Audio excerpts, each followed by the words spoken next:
Congressman LaTourette, thanks for joining us this week. Yep. So we had a nice little lull for Thanksgiving. I think everybody was out of town having a good time. Mm-hmm. And now Congress is back at it, and we actually have quite a bit substantively to talk about here in this lame duck. I want to start off talking about a subject we've talked about a lot over the last couple of years, which is tax extenders. Yeah. There had been a hope at some time that we would make some of these permanent and we'd have some more comprehensive tax reform. Here we are at the end of 2014. The tax extenders haven't been extended for this year. They've been expired since the beginning of the year. Right. What the heck's going to happen?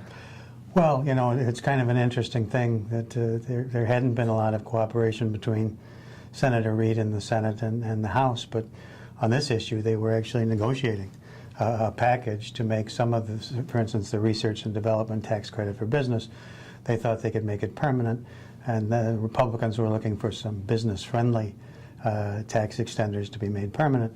The Democrats, for their side, wanted things like the earned income tax credit and some other things expanded, and they were pretty far along on a deal when the White House all of a sudden sent up a signal that based upon what they were hearing, if this was the package, they would veto, the president would veto this tax extender package, and that sort of pulled the rug out from underneath the Congress and Harry Reid.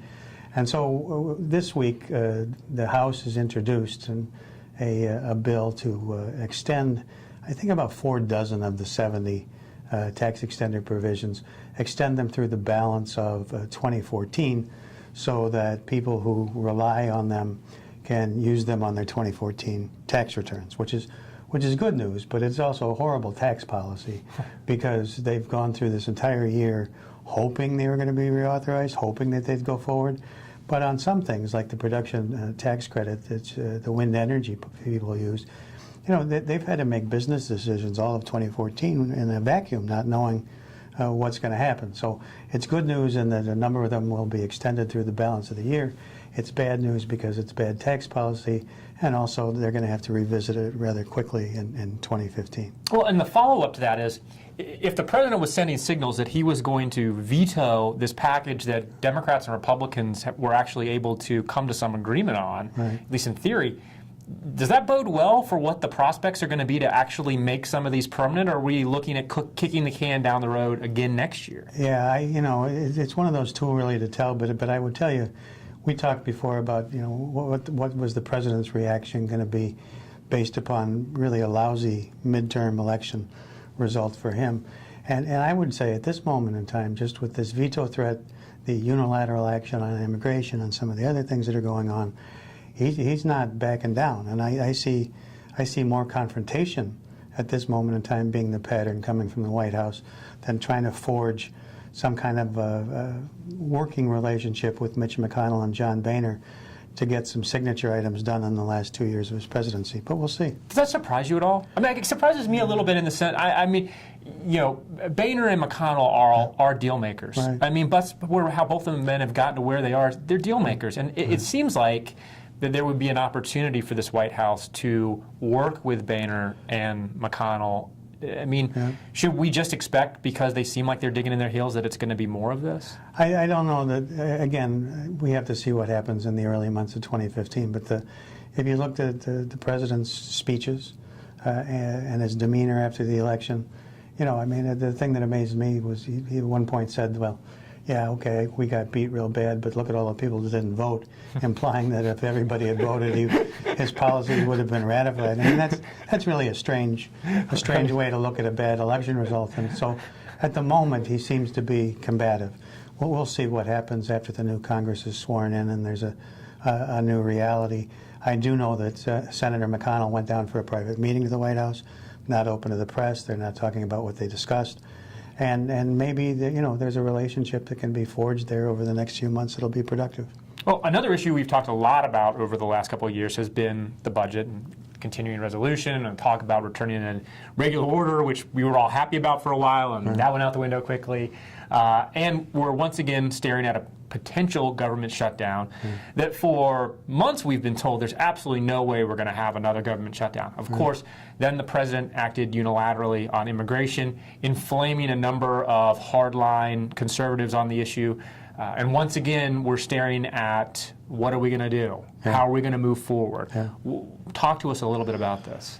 Well, I don't think there's going to be a government shutdown because it didn't benefit the country. It didn't benefit anybody, and Republicans did reach the conclusion that they got hurt more than anybody else in public opinion. So McConnell and Boehner are both committed to no government shutdown. The question then is, how do they get out of town? They set December 11th as sort of their exit strategy day. They're now saying that they may have to be in until the 19th, which would be the week before Christmas, but who knows. Speaker Boehner floated to his conference a proposal that they would pass the spending bills with the exception of one that deals with the Department of Homeland Security, which is where the immigration, most of the bulk of the immigration implementation money would come from, that they'd only extend that till February. And he'd also put on the floor a symbolic vote, but an important vote, that would say that the president has exceeded his constitutional authority by putting in place this immigration executive order. That seemed to have a little momentum, but about 40 Republicans in the House are beginning to sort of kick up their heels and say we're not liking this. We don't want to do this. But even Harry Reid signaled that, I think that's something we would have to go along with, and we'll go along with it. So that was a good strategy. At this moment in time, one of two things is going to happen. You're going to see this Boehner plan be executed, or you're going to see, I think, a continuing resolution taking the government into February for when the Republicans have effective control of both the House and the Senate, and they feel that they can write the legislation that they need to get done. The problem with defunding the president's executive order is that it's not handled through appropriations. It's handled through user fees and filing fees and things of that nature. And so that was sort of the big blowback against the very conservatives who said, we want to stop this by not giving it any money. There's no mechanism to stop it through not giving them any money. But they do want to, have this fight.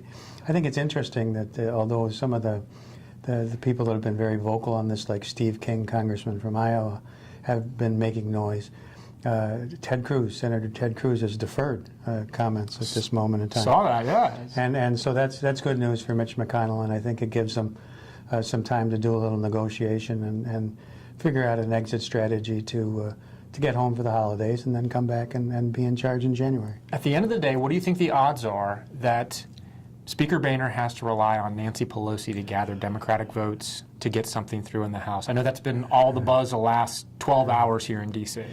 Yeah, and that's complicated by the fact that even though Senator Reid has signaled that he's okay with what's going on, Mrs. Pelosi has said she's not, and she will attempt to whip her team into voting no and depriving Boehner of the opportunity, if he's 15 votes short or whatever, trying to hold the line so that he can't pick up 15 Democrats to make up the difference. That's going to be, she's done that before. All leaders do that. Sometimes there's some defectors and cracks, and sometimes, even though it's for public consumption, she may not really mean it. But I think at the end of the day, Boehner is going to need to figure out a way to get most, if not all, of his folks in line to get this thing done and not count on Mrs. Pelosi delivering any votes. It certainly would be odd if they were counting on Democratic votes to get this passed. It would be. It would be. Well, we'll stay tuned. Good. Congressman LaTourette, thanks for joining us this week. We'll talk to you next time.